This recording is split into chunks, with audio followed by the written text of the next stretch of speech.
Балалар ата әженің қолында өспеу керек екен. Патриоттың үйіне барған кезімде патриоттың подъезі шашылып жатыр. Біраз мінбеде жүрген азаматтарды білеміз. Өте қорқыныштамын. Бопты енді, білдік енді. Одан не шықты енді? Ең бірінші менің қанатымды қаққан, өмірге қадамды нық басуға себеп болған өлкенің бірі осы біздің Жамбыл облысы, өзіміздің туған облысым. Осы жерде Жамбыл ауданында имам болдым.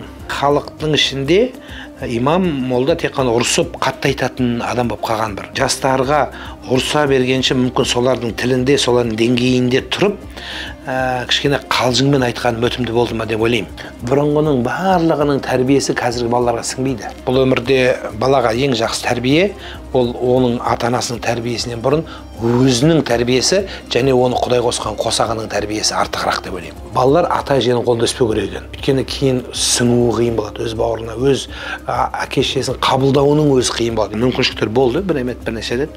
Мен одан бас тартқам. Неге өйткені мен өз әр адам өзінің деңгейін біледі ғой. Мысалы біраз мінбеде жүрген азаматтарды білеміз. Артынан енді адам артынан сөзлеседі деңізші, сөз емес, талайының артынан қарызлесіп жүргенін білеміз. Жанұясы сәйкес еместерін білеміз. Сол не үлгі болып береді мысалы. Әр сөзімді өлшеп тұрысуға тырысамын, айтуға өйткені қазір өзі сондай трендті жағдайда тұрғаннан кейін кім айтты, Нұрлан айтты деген сөзге өтіп кетіп жатырғаннан кейін өте қорқыныштамын.